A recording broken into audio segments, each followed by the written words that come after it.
andi fitna ci réew mi mu ngi jóge ci justice te du weesu juróom wala fukki magistrat ñi jàpp ni yokkute bu am ci budget performance ndax nañ seen bopp budget dafa musa di yokku ay ñooñu Ousmane Sonko yi jàpp leen ci ñu bëri def leen mandat de dépôt andi fitna ci réew mi mu ngi jóge ci justice te du weesu kaas la boo xam ne dafa toj café lañ ci defoon raxasuñ ko toogoon di werante ci Ousmane Sonko mën leen war nañ def ay xërëm bu ñu deful xërëm yi Ousmane Sonko il perd am jigéen bu toog waat ne dee Ousmane Sonko du xërëm te li mu bëgg da koy jot dem bay xelli café ci kaas bi daanu toj ci karo yi tasar mais xool leen yàlla li mu def ci kaas bi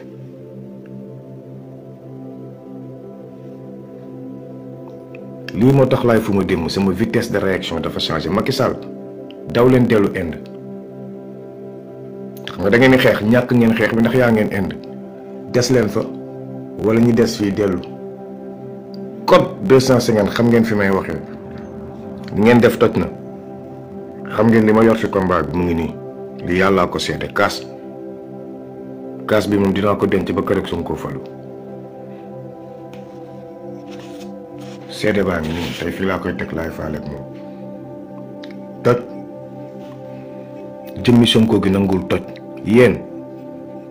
si seen conscience lii lan lay signifier si seen champ de vision lii lu muy tekki ci seen vitesse de réaction lii lan la ñu war a jox fan la ñu war a jëm naka la ñu war a def ak Macky Sall mii soit ñu jëlee ko fi wala ñu xool fu ñu jëm ak moom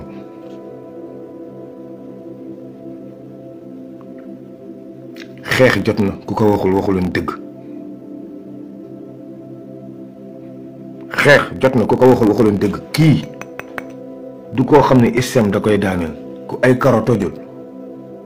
ISEM mënu laa daaneel xam nga lu ci desam ginnaaw lii yëpp conscience champ de vision vitesse de réaction xam nga lu ci des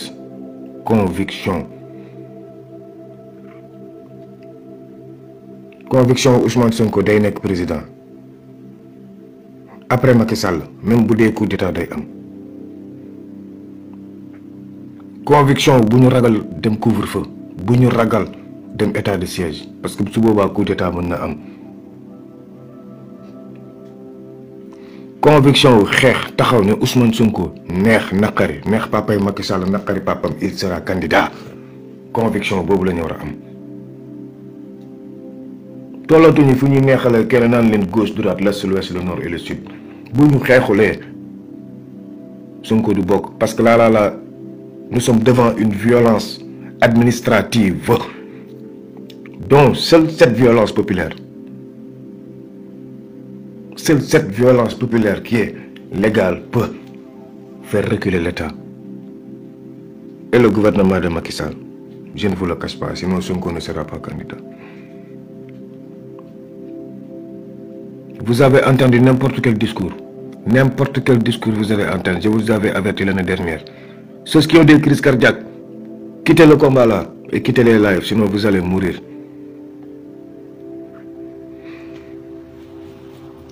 xeex bi nag moyen moo koy xeex de xeex bi du ay léppoon moo koy xeex mais amoon na fi dootul am xeexu xeex bi waaw boo yi ñu tëj yi bëri ñàkk ko de xeex bee tax ñu tëj leen Sénégal la jëmm Ousmane Sonko di tege nekk en danger ñu ne nañ ko xeexle gars yi ne xaaral ba gàmmu gi passé maanaam ba gàmmu gi passé ñu jënd matériel pour xeex bi bu leen neexee moo ne chaque at gàmmu day am moo ne Ousmane Sonko mën na ñëw génn xeex ñu xeex ko par force mu jiite réew mi te dara du fi yàqu vie privée code 250 sama bos a gën lëndëm bosu ñëpp je passe on avance kaso nag ñun ñoo fa mën génne Ousmane Sonko xam nga Macky nee na jël na décision bii mu jël nii ne rajee na ko ci liste bi xëy ñu ne gisuñu Ousmane Sonko moo ne yéen ñëpp xam ngeen ne Ousmane Sonko ngi hôpital principal tëdd. kon lim leen waxoon ne Ousmane Sonko ñeneen na koy surveiller hôpital principal commencé ngeen ko gëm lan moo tax waa justice dem ba hôpital principal mayu ñu leen pour ñu dugg gis Ousmane Sonko. L'État c'est l'État, le gouvernement c'est le gouvernement. Le peuple est plus fort car le peuple est socle de l'État et du gouvernement. C'est le peuple socle de l'État, c'est le peuple qui élit le gouvernement. yéen ay kilifay Macky Sall yéen ay papay Macky Sall. Pourquoi ñu war a raam pourquoi ñu war a xaar pourquoi ñu war a di calculer gàmmu gi pourquoi ñu war a calculer non réew mi plan B pourquoi ñu war a calculer amul plan B amul plan Z. Sonko bu campagne encore une fois maa ngi waxaat kenn du fi ouverture des classes kenn du fi campagne kenn laa leen wax je défie quiconque.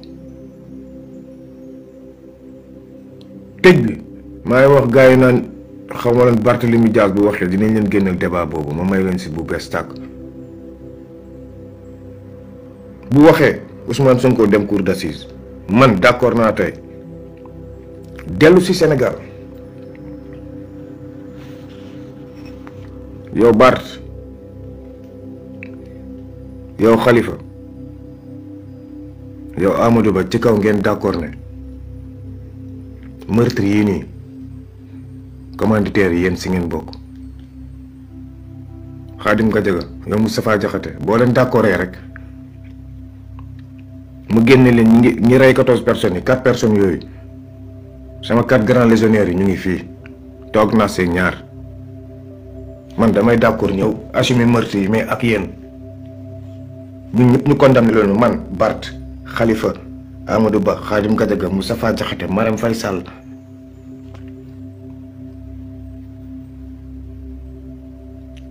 Dior Diagne Tamaro Seydi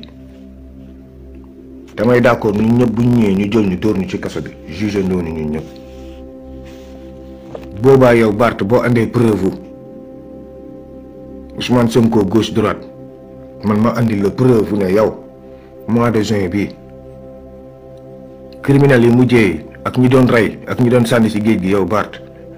am na loo ci liggéey mairie de Dakar.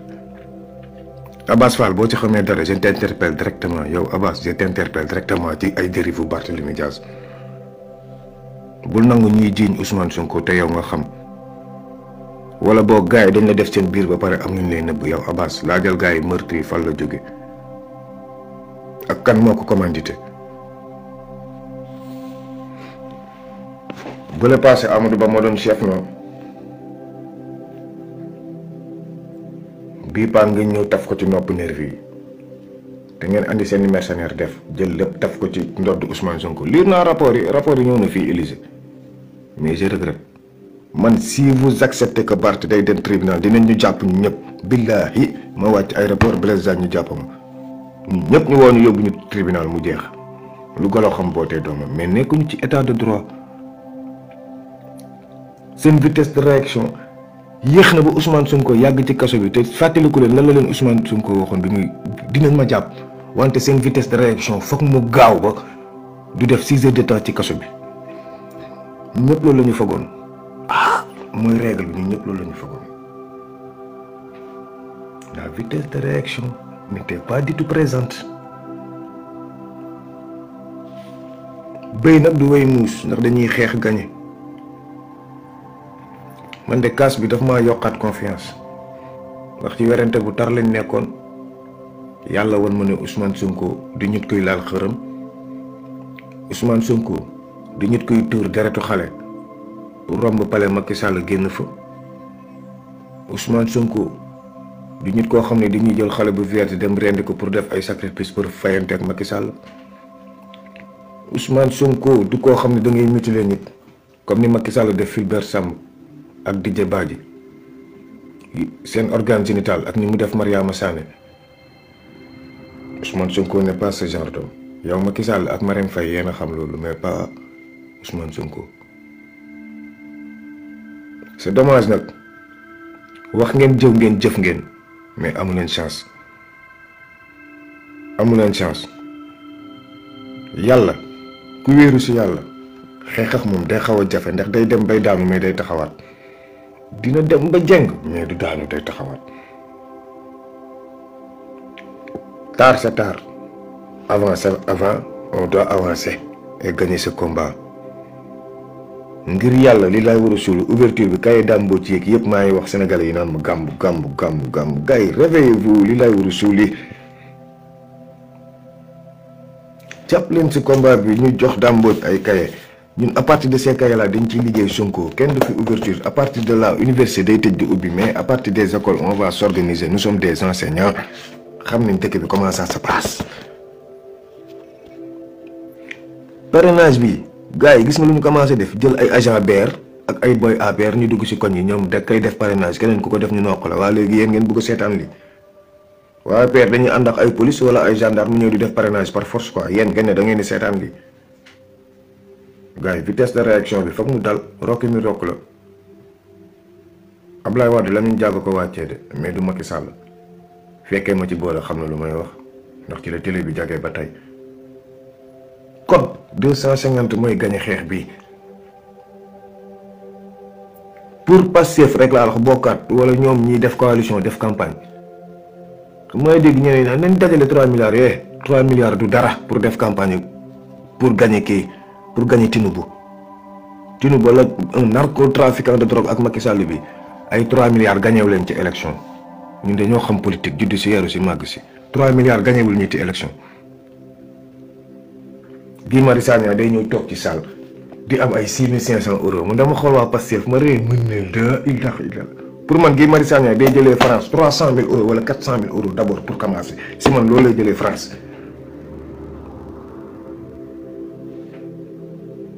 lum ñu jaral lan la ñu Sonko jaral lan que vaut Ousmane Sonko que vaut le projet de Ousmane Sonko que vaut le livre de Ousmane Sonko. Que vaut Ousmane Sonko en réalité pour vous pour nous les Sénégalais que vaut Ousmane Sonko wala bokk nekkatul Sénégalais doomu Casamance la nañ ko wax ba dee ndax ñun Casamance bokkuñu Sénégal nañ ko wax te dee. wax la ñu de bu dee Ousmane Sonko amul valeur seen kanam da ngeen di teel a wax ñu ràcc ko ci lu mu nekk bàyyi leen ak seen hygiène ngeen xam fu leen jëm bu bañee ñun Casamance si won ko ginnaaw tam soit moom dañuy mën a jël décision dañuy xeex. wala ñu bàyyi doomu Casamance bi mu xappe ñun waa Casamance jël suñu décision jël suñu maire récupéré jàmm ne ñaay ñii dee nañu ba pare ñeneen ñooy deewaat mais du doonaat ñun dëgg moo neex yàlla dëgg moo ma sonal Guy Marius Sagna rek commencé na dégg lu nekk ndax doomu Casamance la c'est pas sérieux te de la part de certains patriotes sax da ngay gis commentaire yu négatif fi ñuy def ci Guy Marius Sagna c'est pas sérieux commentaire yooyu def leen ko si ñoom Birame Souleye Diop aywa Abbas Fall ngi moo dàq def toj est-ce que def ngeen commentaire yooyu si moom négatif mais quand il s'agit des fils de la Casamance rek ça commence à bombarder pourquoi loolu ñu gën loolu ñu ëppale lan ngeen ñu ëppale au juste c'est dommage que l'histoire a été masturbée moo tax tey problème bi am mais si l'histoire n'a pas été masturbée tey Casamance pays lay nekk kon tey doo leen dégg Ousmane Sonko mu ngi jiite suñu réew ñu développé mais c'est dommage soo waxee Casamance naa fekk sénégalais yi naan la gauche droite bu ñu wéetee seen biir naan la Pastef nekkul parti waa Casamance waa Pastef si boppam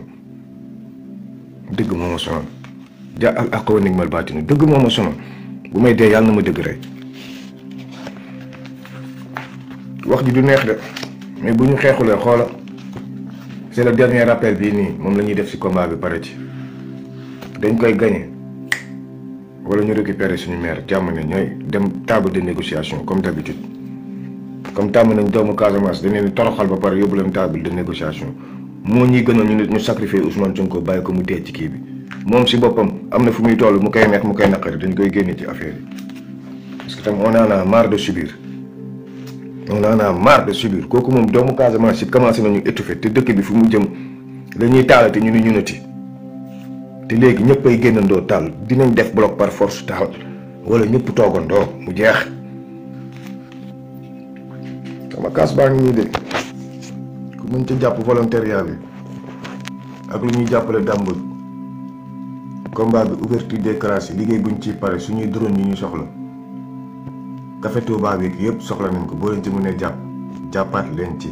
si numéro PayPal bi ñu joxe woon ak yëpp gars yi ñu commencé waat dajale fonds yi ñu ngi waat si terrain bi dernier sacrifice bi nag jeudi bii la buñ ko tëbee xamatum si dara li ci des xam ngeen ko ñu yor numéro Dabakh nañu woo Dabakh dernière affaire bi jeudi bii la ñu yor numéro Dabakh ngir yàlla woo leen grand Dabakh ngeen laaj ko affaire bi naka la demee yéen ngeen yónnee ko direct moom mu yónnee ko ki koy def man combattant laa ay criminel laay engagé ay soldat laa engagé man Macky Sall li mu bëgg ngeen jàppale ma dinaa am ñu ma financé ngeen ñàkk ma jàppale dinaa am ñu ma financé heureusement man ci social sax laay def xaalis bi ngeen di jàppale yónnee fay leen logement fay leen lii mais deret moom ak combat bii daañu am ñu dee neex na xari nag kenn du fi campagne sans Ousmane Sonko ku mu neex nag yaa xam mais y aura des morts kooku moom foog ñu nangu ko y aura des morts man moom avant tout dama leen di wax li xew Macky Sall si boppam xam na ne y aura des morts ndax dugal na fi yeneen mercenaires ay mercenaires la dugal bii pas du ay nervi ngay leer bii pas nervi yi dinañ génn pour simuler ñoom Birame Faye mais ñeneen ñoo leen di dóori bal ndax xam na ne dañuy xeex commissaire état yi nag merci beaucoup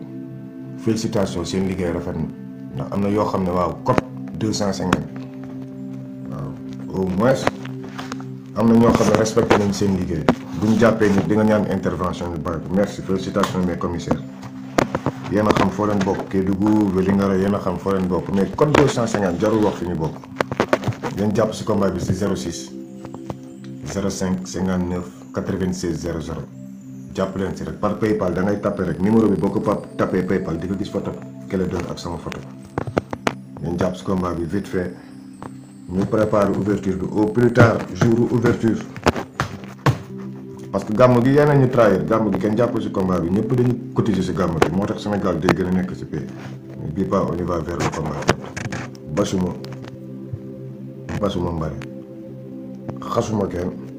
merew ma kenn ci dëgg laa nekk te foog ma wax dëgg ndax mënu maa tëdd dëgg xeex gañe ñàkk xeex ñàkk Sonko ñàkk projet desaat ak système bi jëm ak ñoom yàlla soreen te yàlla sori na lool basuma mare code 250 sama vision 250 bi dinaa ko andi. Aujourd'hui on y va direct vers l'Afrique la deuxième partie on y va au Sénégal. La vitesse de réaction virulente, c'est notre vitesse de réaction actuellement pour gagner ce combat contre ce système maudit, dirigé par les vassals français. Aujourd'hui, là où nous sommes, vous peuple sénégalais, nous les Africains, il est temps de former un gouvernement parallèle, un gouvernement qui sera dirigé par Kémi Séba, par nous les panafricanistes. Il est temps d'enterrer nos égos. Il est temps de nous unir, il est temps de combattre ensemble. Là, pour nous sauver, pour vous sauver, pour sauver tout le monde, il faut un front unique. Comme l'a dit le dernier appel de Tiken Jah Fakoly, c'est le dernier appel. C'est le dernier appel du vol qui va nous mener vers l'Afrique. C'est le dernier appel du bateau qui va nous ramener en Afrique. C'est le dernier appel du bateau qui doit développer l'Afrique. C'est notre dernier appel. Le colonel Assimi Goïta a démarré. Capitaine Ibrahima Traoré, le général Tchani. Le puzzle, il manque une seule personne, Ousmane Sonko. C'est Ousmane Sonko qui manque.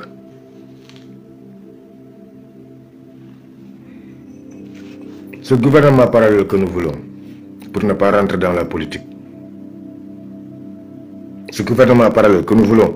pour ne pas être des politiciens, mais des défendeurs de notre Afrique, des défendeurs de notre continent, la vitesse de réaction. Parce que j'ai démarré l'autre fois par quoi? La conscience, après la conscience, le champ de vision. Aujourd'hui, on clôture. Nous sommes dans ce triangle qui fait conscience,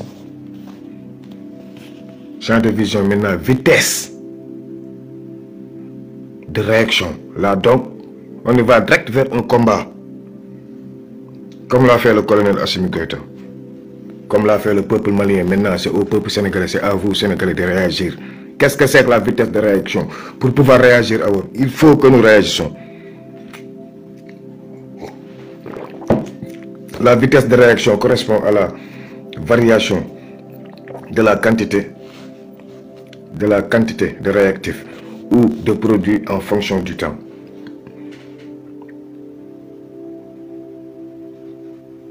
La vitesse de réaction, c'est-à-dire réagir à temps, quand il le faut, comme il le faut, là où il le faut, et c'est le moment. Il ne faut pas des fois s'inquiéter, il y aura coup d'État, s'il y a coup d'État, il y aura transition de combien d'années, il y aura. Ça ne nous regarde pas. Vous savez ce que nous regarde en grosso modo? Décapiter, éradiquer ce système, sauver la personne de Ousmane Sonko, refaire la constitution et aller sur de nouvelles bases. Typiquement africaines. Dieu veut la vérité. Code sur la vision 250, on y va ensemble. Pour influencer la vitesse de réaction, nous live, on fait des vidéos, on fait chaque jour des vidéos. Ce n'est rien d'autre qu'une forme d'influence à la vitesse de réaction, la vitesse d'agir comme en 2021. C'était spontané. Une révolution ne se prépare pas. Une révolution se décide et s'applique. Nous avons appris que les facteurs qui influencent la vitesse d'une réaction comprennent la température, la concentration, la pression à la surface du contact et les catalyseurs. On reprend. Nous avons compris que les facteurs qui influencent la vitesse d'une réaction comprennent la température. Actuellement, où est la température de la population sénégalaise? Où en sommes-nous? Au lieu de gérer la politique à son profondeur, au lieu de gérer les problèmes de Ousmane Sonko, au lieu de gérer comment faire pour aller dans ce parrainage, au lieu de gérer comment faire pour imposer le candidat de la nation, mais toujours sur des détails. Et ces détails-là, je l'accepte. Ces détails-là, je l'accepte. Parce que chacun a son champ de vision qui l'appartient. Il y en a qui vont répondre au marabout, je l'accepte. Mais c'est des détails. Je veux la vérité. Il y en a qui vont parler de petits détails, de sexe, c'est des détails. Mais ça fait partie du combat. C'est des détails.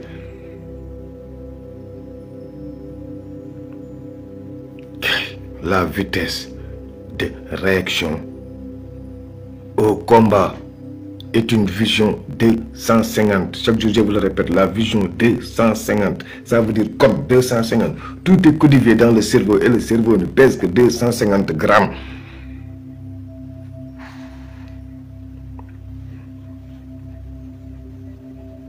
Par la température, les chansons que vous voyez, ce n'est rien. Ce n'est rien d'autre par rapport au système, par rapport au combat que nous devons mener. C'est bien beau de sonkoriser partout au Sénégal, mais est-ce que ces sonkorisations-là, les gars, moi j'avais cru que Sonko, hier on était en train de discuter, j'ouvre une petite parenthèse, mais regardez